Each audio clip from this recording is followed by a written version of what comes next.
Okay, for our next question, we want to complete the electron configuration for aluminum.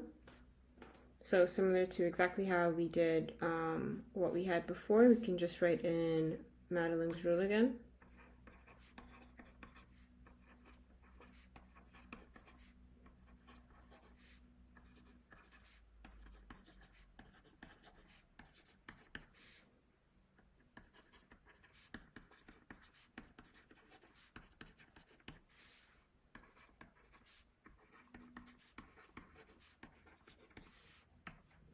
And let's just check where aluminum is on the periodic table.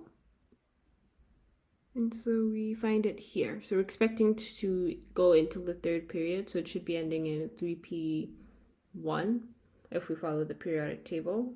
And so let's just complete Madeling's rule on this side.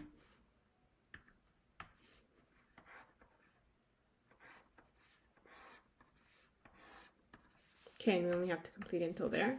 So we can expect 1s2, 2s2, 2p6, 3s2, 3p6 going on. And then let's figure out what it is for aluminum in specific. Aluminum has 13 electrons, so we know we will not be going past 2, 4, 10, 12, 18, and we said 13 electrons. So we're not going to be going past exactly here. So we were choosing to stop. And we know we only have 13. This is until 18. So we're going to be subtracting 5 from this one. And so that means that aluminum is going to be 1s2, 2s2, 2p6, 3s2, 3p1. If you follow the periodic table, 1s2, 2s2, 2p6, 3s2, 3p1. Exactly what we predicted here. Next up, you're given that the wavelength of radiation emitted when the outermost electron of aluminum falls from the 4s state. So let's say that this was in a state where this last electron was in the 4s orbital instead of the 3p state. So this is an excited state, and we want it to fall back down into this 3p is what that is describing. And so the energy that it releases when it falls back down from the energy level of 4s1 to 3p1 instead is going to be 395 nanometers worth of wavelength if we convert it from energy to wavelength. And so they want us to find the energy separation in joules between these two states. And so the equation for that is that the change in energy is going to be hc over the wavelength. And so h is the constant of 6.26 by 10 to the negative 34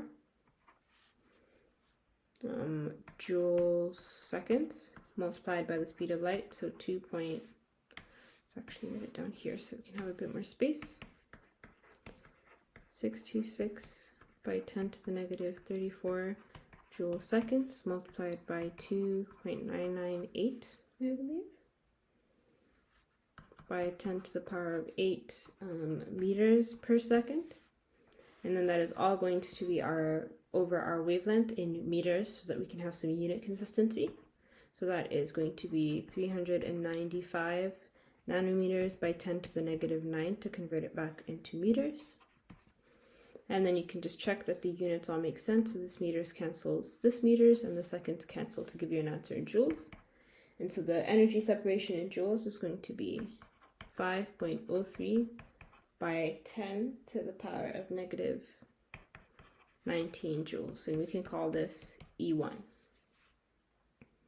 Okay, for our next question, we now have the outermost electron in aluminum falls from the 3D state to the ground state. So similar to what we had before, let's say that the last electron wasn't occupying 3p, instead it was occupying 3d.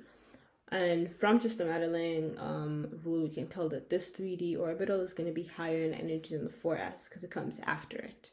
And so we can already expect that the energy separation is going to be larger between this 3p and this 3d because the 3d is further away, and so we should expect a value above 5.03 by 10 to the negative 19. And so we're just gonna do the calculation where we have delta E is again going to be hc over the wavelength. We have the same constants.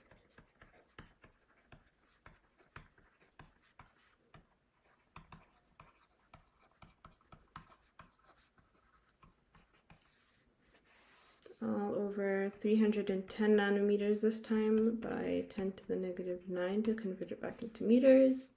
The units should cancel just as they did before. And we get a value of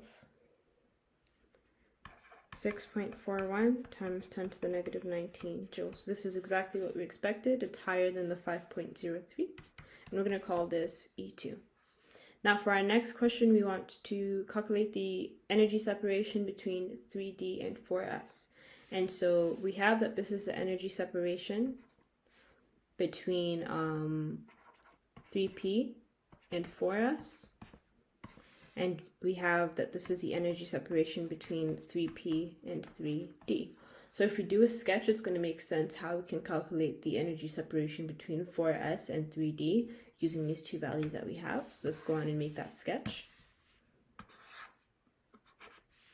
And so just according to what we have in the Madelung rule, we know it's going to be 3P as the lowest one, and then 4S above it, and then 3D above both of them.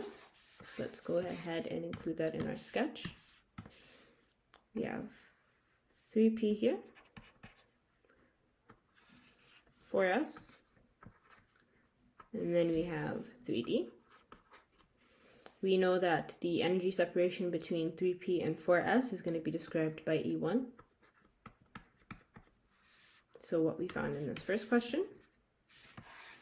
And that the energy separation between 3D and 3P is going to be described by E2. And so from this, we can clearly see that the energy separation between 3D and 4S is going to be described by E2 minus E1. And that is going to give us 6.41 by 10 to the negative 19 minus 5.03 by 10 to the negative 19. And when you put those in, you will get a value of 1.38 by 10 to the negative 19 as the separation between these two.